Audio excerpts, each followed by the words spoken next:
I drove 9 hours through a rainstorm with arthritis in my knees, a homemade carrot cake on the passenger seat to surprise my daughter on her 50th birthday. But when I walked in soaked to the bone, I heard laughter from the kitchen. God, I hope she crashes. Then we wouldn't have to deal with her constant calls. My daughter Laurel's voice, clear as day. Her husband replied, or at least get lost. Give us a weekend without the guilt trips. They laughed. I left the cake on the counter. 9 days later I changed my will. 3 weeks after that they were still wondering why their credit cards were declined. At 78 I finally learned revenge is a dish best served with financial consequences. Before we continue, subscribe for more stories that speak to the silent strength in all of us. Leave a comment telling us where you're watching from. My name is Birdie Matheson. Widow of 12 years, cancer survivor, retired librarian who still alphabetizes her spice rack. After Harold died, I stayed in our 2-story colonial in Millbrook because the memories felt like company. I've lived alone with his cardigan still hanging on the bedroom door and the garden he planted now flourishing under my careful hands. The relationship with my only child has been cooling for years, though I pretended not to notice. Our weekly calls grew shorter, her tone tightening whenever I mentioned visiting. Their excuses multiplied like weeds. Work commitments, house renovations, social obligations that somehow never included space for me. Last Christmas they went to Barbados instead of coming home. Work's been crazy, Kent explained, while their Instagram showed beachfront cocktails and sunset cruises. I blamed myself. Too needy. Too melancholy. Too much the grieving widow who couldn't move on. I sent care packages anyway. Homemade cookies, hand-knit scarves, birthday checks that grew larger as my desperation for their attention deepened. I became the grandmother who waited by the phone and saved newspaper clippings they'd never read. What I never suspected, what no mother imagines, is how completely they had monetized my love. The credit cards I guaranteed while they renovated their kitchen. The loans for their starter home, that somehow grew to a 4-bedroom Tudor with a heated pool. The beach house down payment they secured while telling me they couldn't afford plane tickets to visit for my birthday. The rain falls differently now. Not as a storm to be weathered, but as a reminder that even the hardest downpours eventually clear. When the financial dominoes I carefully arranged began to fall, when their carefully constructed lives began to crumble without my silent support, I discovered something surprising. Strength isn't measured by what you endure, but by what you finally refuse to accept. This is how I learned to stop being a doormat and start being the storm. The cake took me 2 days to make. 3 layers of carrot cake with cream cheese frosting, decorated with tiny marzipan carrots I'd shaped with fingers that don't bend like they used to. Each carrot took nearly 10 minutes, rolling the orange-tinted marzipan, pinching one end to a point, adding the tiny green stems. I made 24 of them, arranged in a circle on top like a little garden. Laurel had loved carrot cake since she was 7, when she declared at her birthday party that chocolate was too obvious. I'd risen before dawn on baking day, laying out butter to soften while I grated carrots until my wrist ached. The recipe was my mother's, enhanced over decades with extra cinnamon and a hint of nutmeg. Harold used to steal fingerfuls of frosting when he thought I wasn't looking. I'd pretend not to notice. "You're driving all that way? Alone?" Theda asked when I told her my plan. She stood on her side of the hedge that separated our driveways, secateur in hand, gray curls escaping from beneath her gardening hat. We'd been neighbors for 32 years, ever since she moved in after her divorce. She'd watched Laurel grow up, helped me care for Harold during his final months, brought me casseroles when cancer left me too weak to cook. It's not the Oregon Trail, Theda. I'm taking the interstate. Not the point, Birdie. The weather report says heavy rain all the way to Connecticut. And your knees. My knees and I have come to an understanding, I said, carefully placing the cake carrier in my trunk, nestled between 2 pillows to keep it from sliding. They complain and I ignore them. Theda sighed the way she always did when she knew arguing was pointless. At least take your cell phone. And call me when you get there. Yes, Mother, I teased, though we were the same age. Someone has to look out for you, she muttered, turning back to her roses. I left at 4:30 a.m., my overnight bag packed with my good cardigan and the lavender hand cream Laurel used to love when she was small. The thermos of coffee beside me was still steaming, filling the car with the scent of French roast and the cinnamon I'd sprinkled on top. The radio played softly, the oldie station that Harold and I used to dance to in our kitchen. The rain started just outside of Millbrook, fat drops splattering against my windshield like the beginning of a confession. By the time I reached the state line, it had become a constant pummeling sheet that reduced visibility to the taillights of the car ahead. My windshield wipers struggled to keep pace, squeaking across the glass in a rhythm that matched the throbbing in my knees. "You should have listened to Theta," I said aloud to myself, adjusting my grip on the steering wheel. My fingers were already stiffening, the arthritis worse in damp weather. But I kept driving. 9 hours stretched ahead like a test of will. But what was a little rain and pain compared to the surprise on Laurel's face when I appeared at her door? I pictured it as I drove, her eyes widening, hands flying to her mouth, that little girl's squeal she still sometimes let escape when truly delighted. "Mom, what are you doing here?" And then the hug, the genuine embrace I hadn't felt in longer than I cared to admit. The highway stretched before me, a river of asphalt disappearing into sheets of rain. Trucks sprayed walls of water as they passed, momentarily blinding me. I slowed to 55, then 50, hunched forward as if those extra inches might somehow improve my vision. The cake sat secure in its carrier on the passenger seat, my physical manifestation of love and hope. At a rest stop in Massachusetts, I eased myself from the car, wincing as my knees protested the movement. Inside the fluorescent-lit building, I stood in the bathroom massaging icy hot into my joints, the medicinal smell mixing unpleasantly with the industrial air freshener. An attendant watched me with concerned eyes. "Long drive ahead?" she asked, handing me a paper towel. "About halfway there," I replied, attempting a smile that probably looked more like a grimace. "Weather's supposed to get worse," she said. "You might want to wait it out." But waiting wasn't an option. Birthdays don't postpone themselves, and I'd timed my arrival for just before the dinner Laurel had mentioned planning with a few friends. I hadn't told her I was coming, hadn't spoken to her at all in the 3 days since I'd decided to make the trip. The surprise was essential. It would cut through the formality that had crept into our relationship, bypass the careful scheduling and time limitations that now characterized our visits.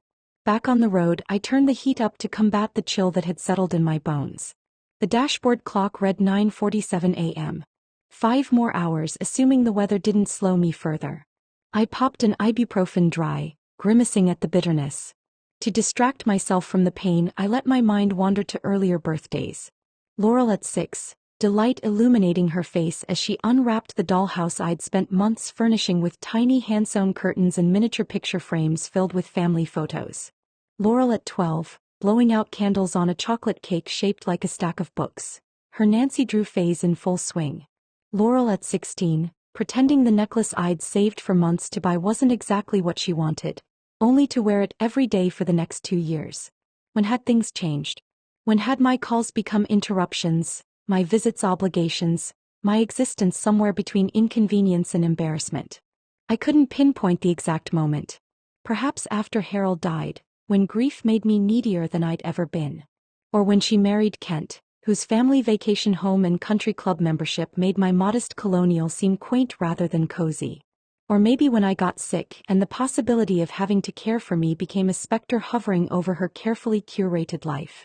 The rain intensified as I crossed into Connecticut, drumming on the roof like impatient fingers. A truck jackknifed ahead, forcing traffic to crawl around the emergency vehicles with their flashing lights reflecting off the wet pavement.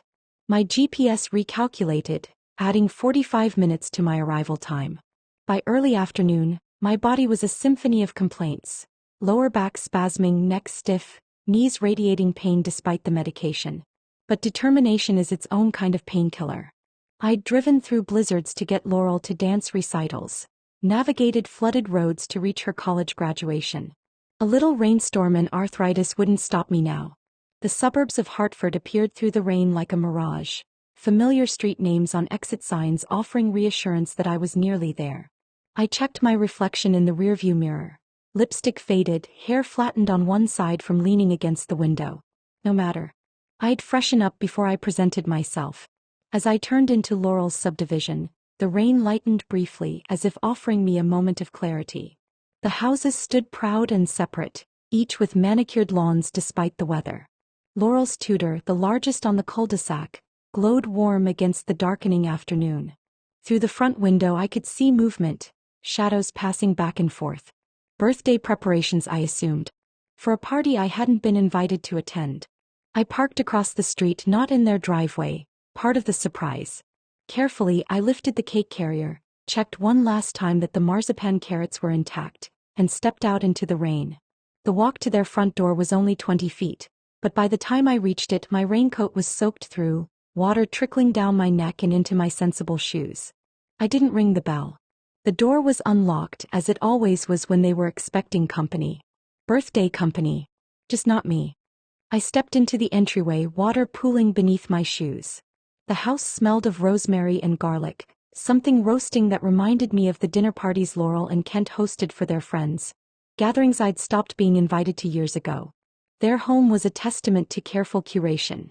The antique console table that had cost more than my first car, the abstract paintings Laurel assured me were valuable despite looking like something a child might create, the carefully arranged family photos that didn't include a single picture of me.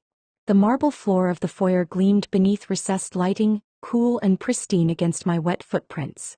I hesitated, suddenly uncertain. Should I call out? Announce myself? The cake felt heavy in my arms, the weight of expectation more burdensome than its 3 layers. Voices drifted from the kitchen, laughter punctuating whatever conversation flowed between my daughter and her husband. I moved forward slowly, rehearsing my entrance. Surprise. Too cliché. Happy birthday, sweetheart. Too saccharine. Perhaps just a simple hello would suffice. I was about to round the corner when I heard my name. Mom called again this morning, Laurel said, her voice carrying that edge I'd noticed lately. 3rd time this week. What did she want this time? Kent's voice, slightly bored. I froze, cake box growing heavy in my arms. Same as always. To talk about nothing for an hour. To remind me she's alone. To make me feel guilty for living my own life. My breath caught in my throat. I should have left then, turned around and walked away with my dignity intact. But my feet seemed rooted to the spot, my body unable to process the command to retreat. At least she didn't invite herself for your birthday, Kent said. Remember last year? She stayed for 5 days. Don't remind me. I had to hide in our bedroom just to get some peace. Each word landed like a physical blow. I stood perfectly still, rain dripping from my coat onto their polished hardwood floor. She mentioned something about maybe visiting soon, Laurel continued. I told her we were busy with work. Good. The last thing we need is her showing up unannounced. The irony might have been amusing if it weren't so devastating. I pictured them as they must be. Laurel at the kitchen island chopping vegetables, Kent stirring something on the stove, their domesticity a performance for each other rather than an authentic expression of warmth. God, I hope she crashes, Laurel said suddenly, and my heart stopped. Then we wouldn't have to deal with her constant calls. Kent laughed. Or at least get lost. Give us a weekend without the guilt trips. Their laughter mingled like poison and honey. The cake box trembled in my hands. My daughter. The same child I'd nursed through chicken pox and driven to midnight emergency rooms, whose science projects I'd rescued at 2 a.m., whose broken hearts I'd mended with ice cream and patience, had just wished for my death. And her husband, the man who'd promised to honor the family he was joining, had laughed. I don't remember deciding to move. My body simply carried me forward into the kitchen where they stood. Laurel chopping vegetables, Kent stirring something on the stove, exactly as I'd imagined. Their faces when they saw me, shock draining the color from their cheeks, mouths opening in perfect circles of horror. Time suspended itself in that moment. I could see the realization dawn in their eyes, calculations racing as they tried to determine how much I'd heard, what damage control would be required. I saw Laurel's hand rise to her throat, a gesture she'd inherited from me, something we did when words failed us. I didn't speak, didn't cry. I simply placed the cake box on the counter, turned and walked back through the door I'd entered. Mom. Laurel called after me. Mom, wait. But I was already in the rain again, moving faster than my old knees should allow, back to my car, back to the road that had brought me here. Bertie, please. Kent's voice joined the chorus of my name. We didn't mean. I closed the car door on their excuses, turned the key in the ignition with hands that had stopped shaking. Strange how clarity can arrive in the moment everything falls apart. The windshield wipers swept away the rain, metronomic in their persistence. Left, right, truth, lie, love, indifference. Sigo. In my rearview mirror, I could see them standing in the driveway. Laurel's arms wrapped around herself, Kent's hand on her shoulder. They looked small and insignificant, dwindling as I drove away. I didn't look back again. Has someone ever betrayed your trust in a way you couldn't ignore? Subscribe and share your story in the comments. Sometimes the hardest part is driving away from what hurts us. The rain seemed to intensify as I reached the highway, as if nature itself were providing cover for my retreat. My clothes clung to my skin, cold and uncomfortable, but the discomfort seemed distant, secondary to the hollowness expanding in my chest. The passenger seat, now empty of its precious cargo, looked forlorn in the gray afternoon light. My phone began to buzz in my purse. Once, twice, then continuously as texts and calls poured in. I didn't need to check the screen to know it was Laurel, frantically trying to repair what couldn't be fixed. I switched it to silent without looking. Where does one go when home has been revealed as an illusion? When the love you've counted on proves conditional, the relationship you've nurtured reveals itself as obligation. The highway stretched before me, a ribbon of possibilities, none of them leading back to what I'd believed to be true an hour ago. I drove aimlessly until the gas light came on, the persistent glow a reminder that even in emotional crisis, practical matters demand attention. A motel appeared through the rain, one of those roadside establishments with outdated decor and questionable cleanliness. The flickering vacancy sign seemed like an omen, offering not just shelter but anonymity. The room smelled of disinfectant and old cigarettes, the floral bedspread a poor approximation of cheerfulness. I sat on the edge of the bed, still in my damp clothes, and stared at the wallpaper until my eyes unfocused. For the first time since overhearing those devastating words, I allowed myself to feel the full weight of what had happened. This wasn't just about a cruel comment made in a moment of frustration. This was the culmination of years of subtle dismissals, of increasingly transparent excuses, of a relationship that had been wilting while I'd continued to water it with hope. My daughter had not simply rejected my visit, she had rejected my place in her life. My phone buzzed 17 times that night. I didn't answer. Morning arrived through thin motel curtains. I'd slept in my clothes, too numb to care about comfort. My phone had finally fallen silent around 2 a.m., battery drained from constant notifications. In the harsh bathroom light, I barely recognized my reflection. My eyes looked hollow, the lines around my mouth deeper. I showered and dressed in yesterday's clothes, then checked my phone. 27 missed calls, 42 text messages. Laurel, Mom, please call us back. You misunderstood.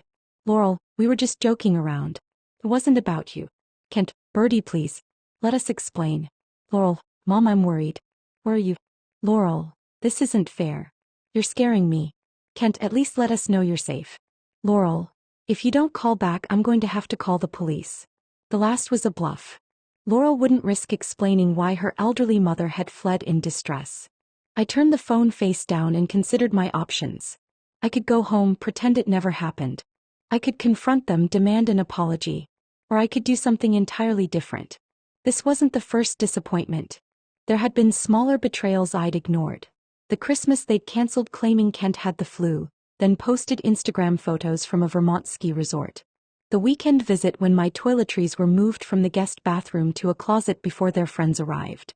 The graduation gift I'd sent to Kent's niece that received a thank you card addressed to Mr. and Mrs. Richards, as if from strangers. Moments I'd dismissed as oversights now formed a pattern I could no longer ignore. Instead of driving home or back to Laurel's, I entered a new address in my GPS, a residence in White Plains. Close enough to retrieve what I needed from home, far enough from Laurel to maintain distance. A space where I could think without the weight of routine. My phone rang again. Not Laurel or Kent but Theta. Birdie? Thank God.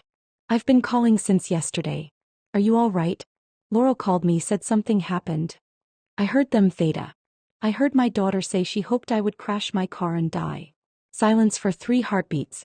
Where are you? She finally asked, voice tight with controlled anger. Heading to White Plains. Good.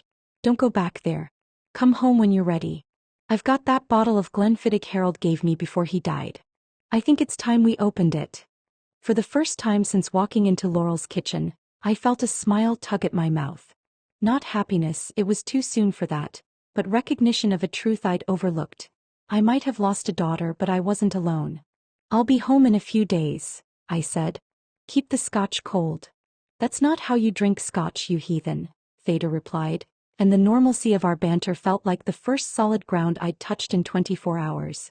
I disconnected and continued driving, the highway unfurling before me like a question I wasn't ready to answer. The rain had left everything washed clean, the world refreshed in a way I couldn't yet feel. But somewhere between the hurt and the horizon, a small, determined part of me had begun to consider what might come next. Not forgiveness, not yet, maybe not ever, but something else. 3 days at the residence and gave me something I hadn't experienced in years. Solitude without loneliness. No phone calls to answer, no appearances to maintain. I bought new clothes at a nearby mall.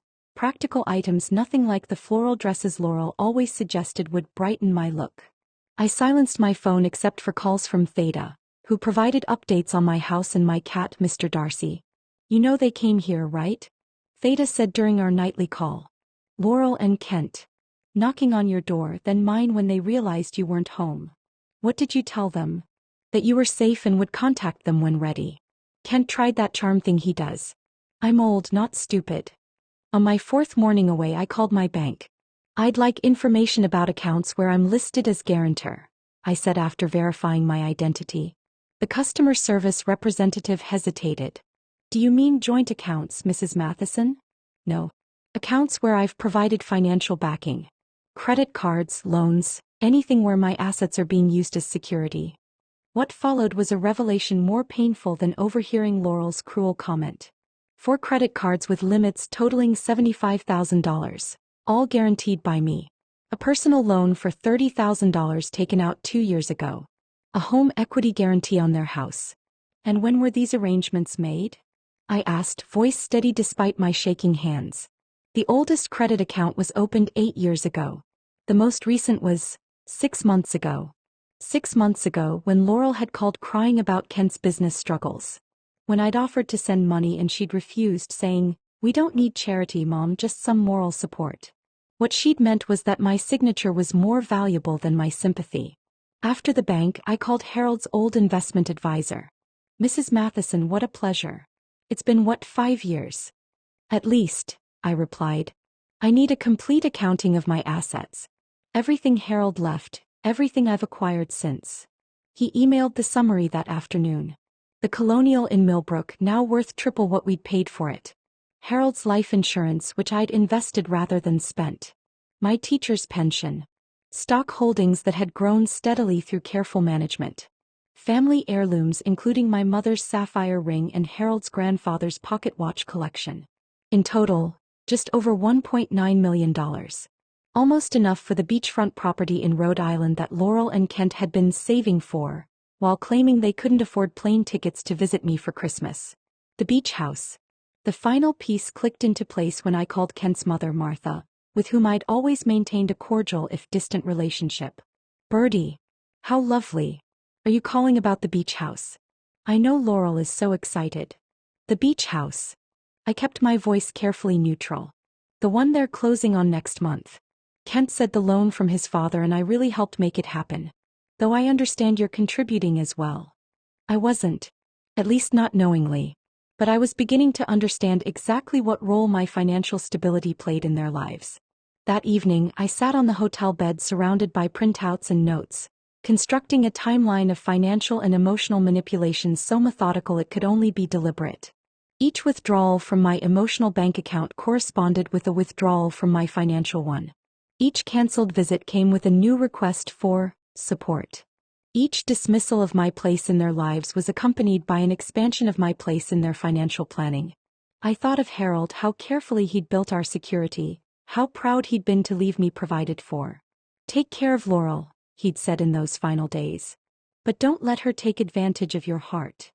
He'd seen what I'd refused to acknowledge. In the hotel mirror, I saw not just a foolish old woman who'd been blind to betrayal, but the shadow of someone stronger. Someone who'd raised a child alone for long stretches during Harold's military deployments, who'd earned a master's degree at 40 while working full-time, who'd faced cancer with more courage than she now faced family dysfunction. I made one final call that night, to Harriet McGill, my bridge partner for 15 years and the most ruthless estate attorney in 3 counties. I need to see you, I said when she answered. It's about my will. Is this about Laurel? Harriet asked with characteristic directness. Yes. And about me? About time, she replied. My office Thursday 10 a.m. When I hung up, I felt something unfamiliar. Not the ache of betrayal or the hollow of grief, but a cool, clear certainty. This wasn't about revenge. It was about justice, beginning with the woman in the mirror. Harriet's office featured coastal views and furniture too uncomfortable for lingering. Like Harriet herself, the space discouraged weakness. At 72, she still colored her hair flame red and wore shoes that added 3 inches to her already imposing height. You look different, she said instead of hello. I am different. She nodded once, gestured to a chair. Tell me. I did. Everything from the 9-hour drive to the overhead conversation to the financial discoveries. Harriet took notes without interrupting, her expression unchanging even at the most painful details. And now, she asked when I finished. I want to change my will. All of it. And I need advice on removing my financial support without exposing myself to liability. Harriet's smile was brief but genuine. I've been waiting years for you to say those words. Let's start with the will. For 2 hours we reconstructed my estate plan. The house on Maple Street, the investment portfolio, and all financial assets would go to the Millbrook Women's Shelter, where I'd volunteered after Harold died. My personal items would be distributed among friends, with specific bequests for Theda and other neighbors who'd shown genuine care. And for Laurel? Harriet asked, pen poised. I thought carefully. My recipe box and my diaries. So she can read about the mother she dismissed and the life she didn't value. Harriet made a note. Deliciously petty. I approve. Next came the financial disentanglement. Harriet brought in her partner who specialized in banking law, and together we crafted letters removing my guarantees from Laurel and Kent's credit accounts, effective immediately. We notified their mortgage company that I was rescinding the secondary guarantee on their home loan. We closed joint accounts I'd forgotten existed and opened new ones solely in my name. They'll feel this within days, Harriet's partner warned. Credit limits will be reduced, possibly to 0. Loan terms may be reconsidered. I understand, I said, signing another form with steady hands. The beach house closing will almost certainly fall through without your financial backing, Harriet added. I remembered Laurel's voice. God, I hope she crashes. I thought of their laughter, the casual cruelty of people who saw me as a resource rather than a person. So be it, I replied. Before leaving Harriet's office, I made one more decision. I called Martha Richards again. I wanted to let you know I've removed my financial guarantees from Laurel and Kent's accounts, I said without preamble. I don't understand, she replied, confusion evident. What guarantees? The ones they've been using to secure credit and loans, including, I suspect, the loan for the beach house. Silence then. Bertie, they told us you were contributing half the down payment. That's why we agreed to loan them the other half. A bitter laugh escaped me. Well, I'm not. And I won't be. I thought you should know before the closing. That evening, back in my hotel room, I felt neither triumph nor guilt, but a strange, calm clarity.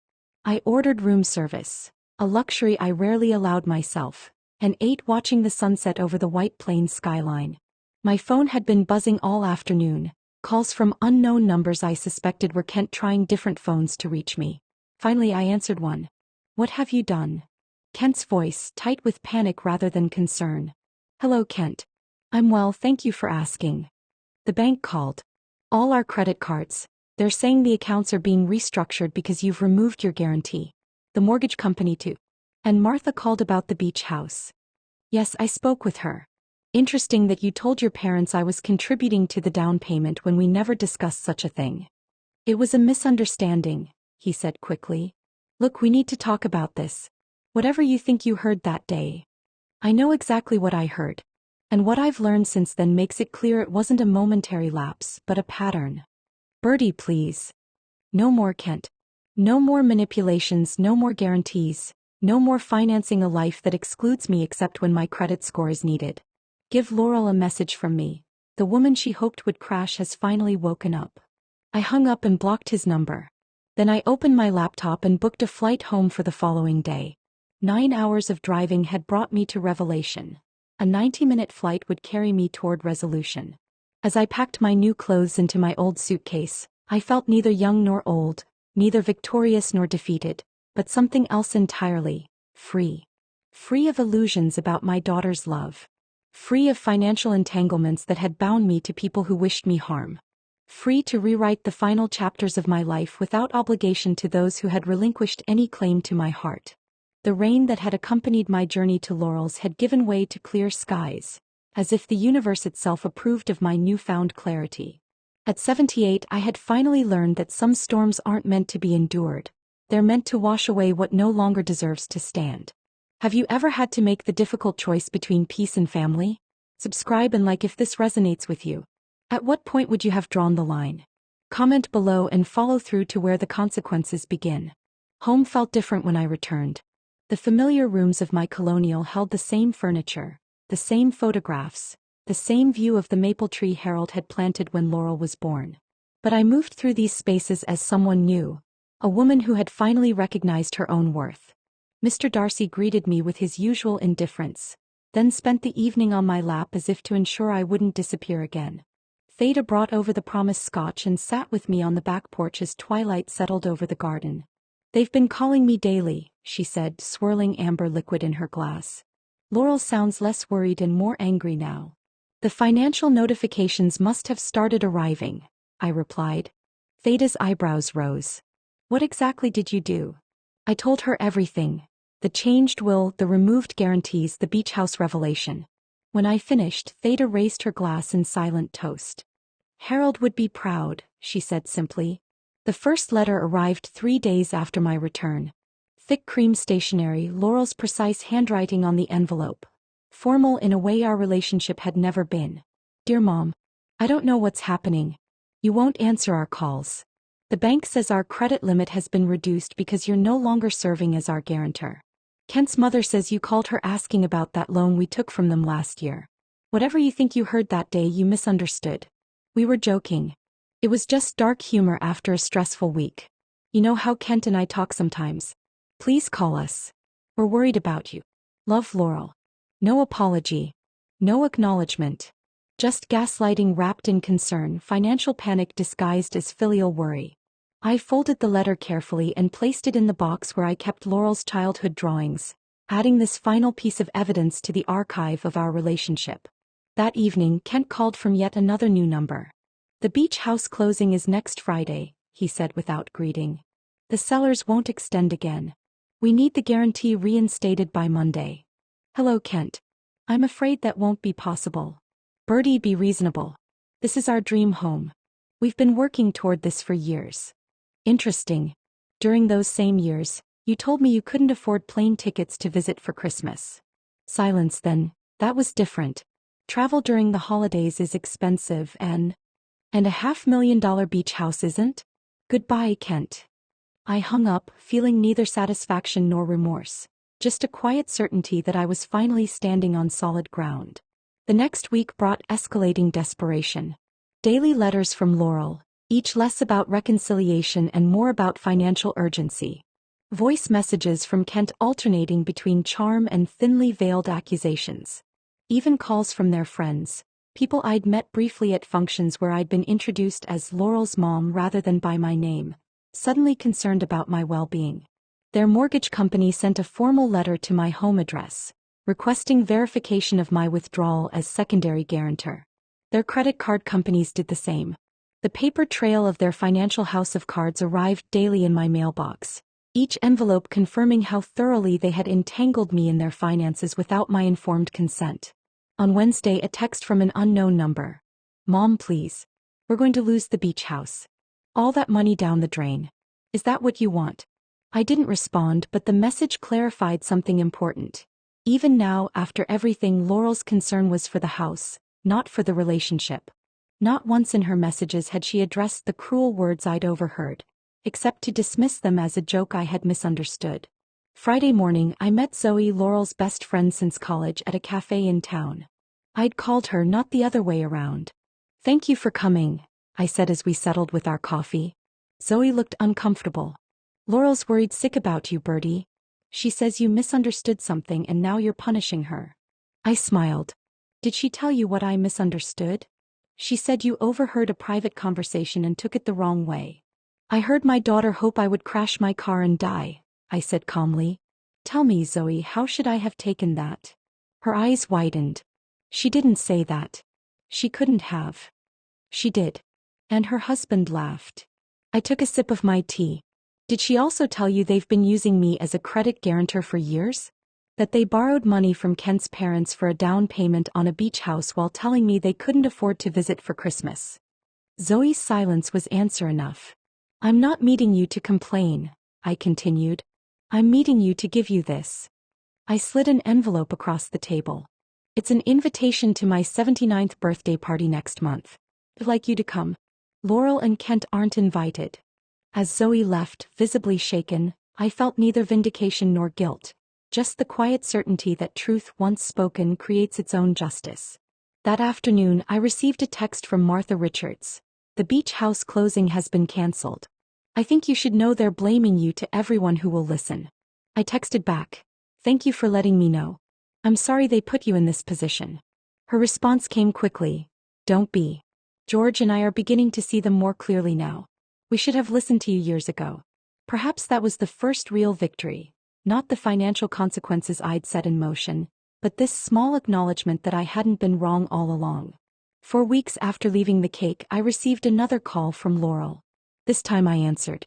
Mom, she said, her voice breaking with what sounded like relief. Finally. We've been so worried. Have you? I asked, keeping my tone light. Of course we have. You disappeared, you changed your financial arrangements without telling us, you've been talking to our friends behind our backs. I heard what you said, Laurel, I interrupted. About hoping I would crash. About wanting a weekend without my guilt trips. Silence stretched between us. That was just. Don't, I said. Don't insult me by lying now. He started crying. Not the manipulative tears I'd seen so often in recent years, but what sounded like genuine sobs. We didn't mean it. We were just stressed. You call so often and you always sound so lonely and we feel so guilty. That's the problem, I said. You see my love as a burden. My calls as an obligation. My presence as something to endure. That's not fair, she whispered. Neither was wishing me dead, I replied. But here we are. What do you want from me? She asked finally. Nothing, I said. That's the point. I don't want anything from you anymore. Not your time, not your attention, not your pretend affection. I've changed my will, removed my financial support, and started building a life that doesn't revolve around waiting for crumbs from my only child. You can't just cut us off. Her voice rose, panic edging in. The beach house closing failed. Our credit cards are maxed out. Kent's parents are asking questions about loans we can't repay right now. And there was not concern for me but for what I could provide. Is that why you're calling, Laurel? To get the financial tap turned back on? No, she protested, but too quickly. I want to fix our relationship. I love you, Mom. Do you? Because love requires respect and respect requires honesty. You haven't been honest with me in years. About your feelings, about your finances, about my place in your life. That's not true, she said, but her voice lacked conviction. When's the last time you visited without asking for something?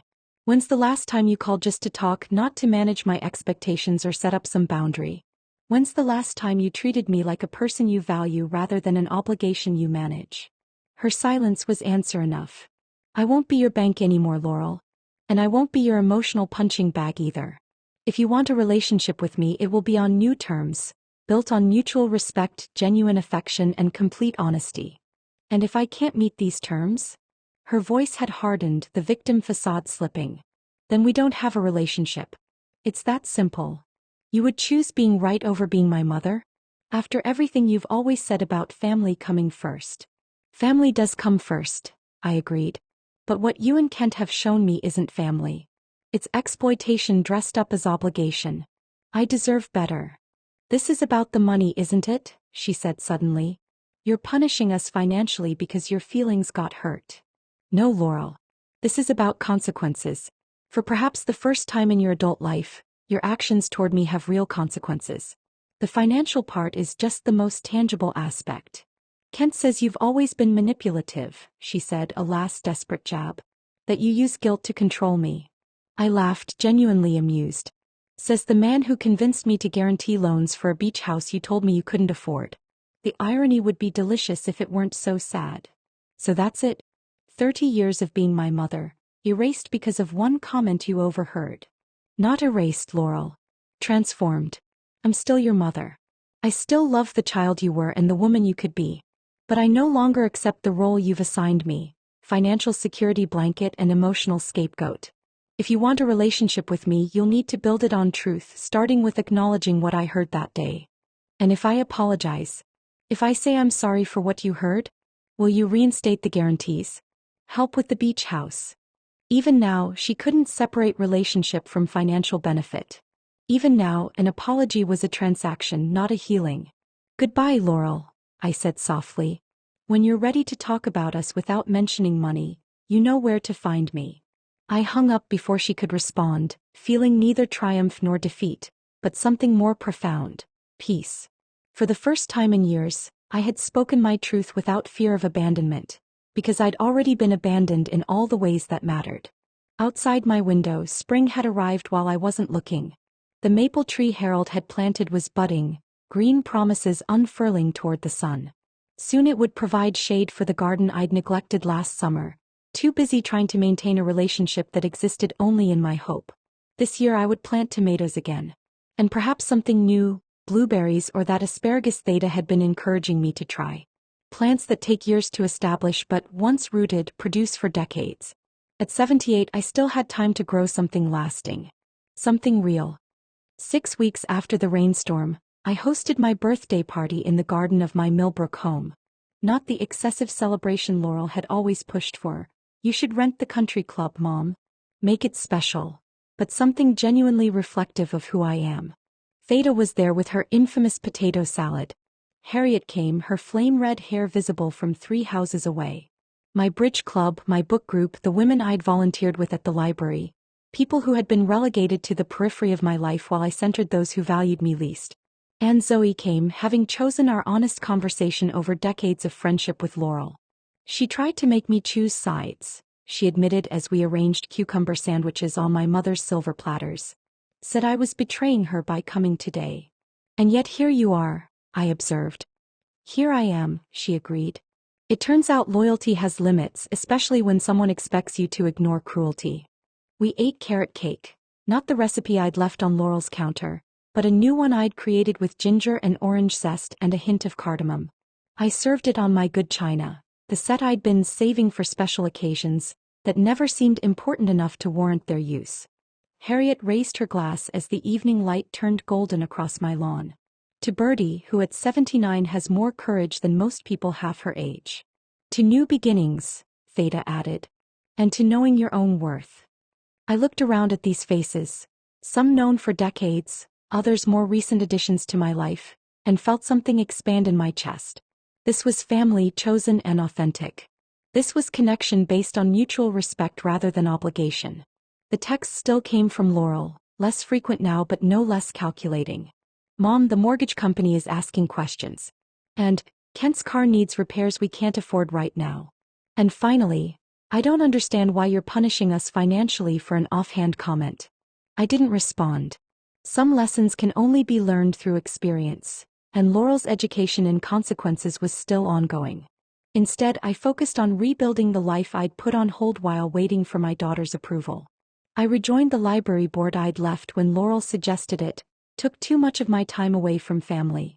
I signed up for watercolor classes at the community center, something I'd wanted to try since Harold died but never prioritized. Most significantly, I began volunteering at the Millbrook Women's Shelter 3 afternoons a week. Many residents were roughly Laurel's age, women rebuilding after relationships that had diminished rather than enhanced their lives. I helped with resumes, practiced interview skills with them, sometimes just listened as they processed how they'd found themselves in situations they'd never imagined. You don't seem like most of the older volunteers, one young woman told me as we worked on her job applications. You get it, how someone can love you and hurt you at the same time. I've had some experience with that, I replied. In these women's stories of manipulation and gaslighting, I recognized shadows of my own experience. Different in degree but not in kind. When the shelter director learned I'd changed my will to benefit the organization, she insisted on taking me to lunch. That's quite a gift, Bertie. May I ask why? I told her about Laurel, about the overheard conversation, about realizing how thoroughly I'd been used. So this is about punishing your daughter? She asked, not judging, just clarifying. No, I said after considering. It's about honoring what matters. These women are doing the hard work of rebuilding their lives with dignity. My money should go where it will foster strength, not enable entitlement. By autumn, I'd established a rhythm to my days that felt both new and familiar, like returning to a version of myself I'd set aside years ago. I planted those blueberry bushes Theta had recommended and joined a hiking group for seniors that met weekly to explore local trails. Laurel sent a birthday card, store-bought, with a generic message and a gift card to a restaurant chain. No personal note, no acknowledgement of our last conversation. I sent a polite thank you text, maintaining the boundary I'd established. Cordiality without capitulation. The financial consequences continued to unfold for her and Kent. Through Martha, with whom I now had coffee monthly, I learned they'd downsized to a smaller house, unable to maintain the tutor without my financial backing. Kent had taken a second job. Laurel had started selling real estate, something she'd once dismissed as beneath her education level. I took no pleasure in their struggles, but I recognized their necessity. For too long I had protected them from the natural outcomes of their choices. Now reality was providing what my love had prevented, the chance to grow through adversity. In November, as the first snow dusted my maple tree, Zoe called with news. Laurel was pregnant. She's about 3 months along, Zoe said. I thought you should know. I sat with this information for several days, feelings tangled like yarn I couldn't unravel. A grandchild, something I'd wanted but stopped expecting as Laurel approached 50. A new person who would exist beyond the complications of our relationship. A life coming into being even as others were being redesigned. After careful consideration, I sent Laurel a card. Not a text or an email, but a proper card on fine stationery. Inside I wrote simply, I've heard your news. A child changes everything. Sometimes by their presence, sometimes by their absence. I wish you the wisdom to value what matters most.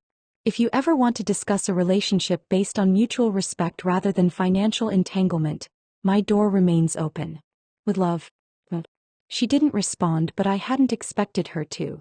Some seeds take time to germinate if they grow at all. 6 months after that rainy drive to Connecticut, I sat in my kitchen making a shopping list for Thanksgiving dinner. I'd invited Theta, Harriet, and several new friends from the shelter and hiking group, people who had become my chosen family during this season of reinvention. My phone rang with an unfamiliar number. I almost let it go to voicemail before curiosity won out. Hello. Mrs. Matheson? This is Dr. Leland from Hartford Memorial. I have your daughter Laurel here. She's asked me to call you. My heart stuttered. Is she all right? She's stable. She experienced some bleeding and was concerned about the pregnancy. We've run tests and everything looks fine, but we're keeping her overnight for observation. Her husband is traveling for work and she asked if I would call you. Thank you for letting me know, I said, mind already calculating the drive time to Hartford. She also asked. The doctor hesitated, then continued more softly. She asked if you would come. She said to tell you she's sorry, but only if you meant what you wrote in your card. I closed my eyes briefly. Please tell her I'll be there in 3 hours. The drive to Hartford was nothing like that journey 6 months before. No rain, no cake, no anticipation of joy or subsequent devastation. Just clear November sunshine and the steady hum of my car on the highway, carrying me toward a conversation 6 months and 30 years in the making. Laurel looked small in the hospital bed, her hand resting protectively over the slight swell of her abdomen. When she saw me, tears filled her eyes, not the manipulative ones I'd grown wary of, but something clearer, more genuine. You came, she said simply. You asked, I replied, taking the chair beside her bed. We sat in silence for a moment, the beeping of monitors and distant hospital sounds filling the space between us. I've been seeing a therapist, she said finally, since the beach house fell through. At first it was just to deal with the stress, but... She looked down at her hands. It's become more than that. I waited, allowing her the space to continue. She asked me questions no one's ever asked. About why I resented your calls. Why I felt such obligation rather than connection. Why I could say such cruel things about someone who had only shown me love. Laurel looked up, meeting my eyes. I didn't have good answers. And now? I asked softly. Now I'm beginning to understand that I've been punishing you for years. For being alone after Dad died. For needing me when I wanted independence. For representing a simpler life when I was trying so hard to build something impressive. Her voice broke. For loving me unconditionally when I couldn't love myself that way. It wasn't a complete reckoning. Such things take years, not months. But it was a beginning. A seed breaking through hard ground. The financial stuff, she continued. Losing the beach house, downsizing, Kent having to take that second job. It's been hard. Really hard. But my therapist says. She gave a small, watery laugh. She says it's the best thing that could have happened to us. That we were building a life on appearances rather than authentic connection. And what do you think? I asked. I think she's right. And I think you knew that all along. Laurel reached for my hand tentatively. I'm not asking for money, Mom. Or guarantees. Or anything material. I'd like to try again. To build something real between us before this baby comes. I took her hand, feeling the warmth of her skin against mine. I'd like that too. We didn't solve everything that day in the hospital. Real healing isn't a moment but a process, full of setbacks and small victories. In the months that followed, we established new patterns. Weekly coffees where financial matters were explicitly off limits. Occasional family dinners where conversation went deeper than surface pleasantries. Kent struggled more with the new arrangement. His charm had always been a currency that depreciated rapidly when it couldn't be exchanged for material benefit. But he was trying, if only for Laurel's sake and the child they were expecting. As for me, I maintained the life I'd built during our estrangement. The women's shelter remained in my will, though I added a trust for my grandchild's education. My friendships deepened. My blueberry bushes took root. I continued painting watercolors, hiking local trails, and baking new recipes that were entirely my own creation. Some might call what I did revenge. I prefer to think of it as consequences. At 79, I finally learned that love without respect isn't love at all. And that sometimes the kindest thing you can do, for yourself and others, is to stop pretending. The rain falls differently now. Not as a storm to be weathered, but as a reminder that even the hardest things eventually clear, leaving the world washed clean and ready for whatever comes next. The carrot cake I bake these days has less sugar and more spice. Like me perhaps. Like the truth that finally set us all free. This morning as I mixed batter for a new recipe, my phone lit up with a message from Laurel. An ultrasound image, a tiny profile in black and white with the simple text, "Your granddaughter. He has your nose." I touched the screen gently, this window into a future I hadn't been sure I'd live to see. Then I returned to my baking, folding in fresh ingredients, creating something that had never existed before. Much like the life I was building at 79, one honest conversation, one boundary, one choice at a time. The timer rang. It was time to take the cake out of the oven. Time to move forward, eyes open, heart cautious but not closed. Time to accept that some journeys begin not with a 9-hour drive through rain, but with the courage to say, enough. I am worth more than this. We all are. At what age did you finally learn to value yourself above others' expectations? It's never too late to set boundaries and start again, whether you're 29, 59, or 79. Birdie's journey reminds us that self-respect isn't selfish. It's essential. Share this story if you've ever had to walk away to find yourself. Follow for more tales of resilience, reinvention, and the quiet courage it takes to begin again. Remember, you're never too old to bake a new recipe for your life.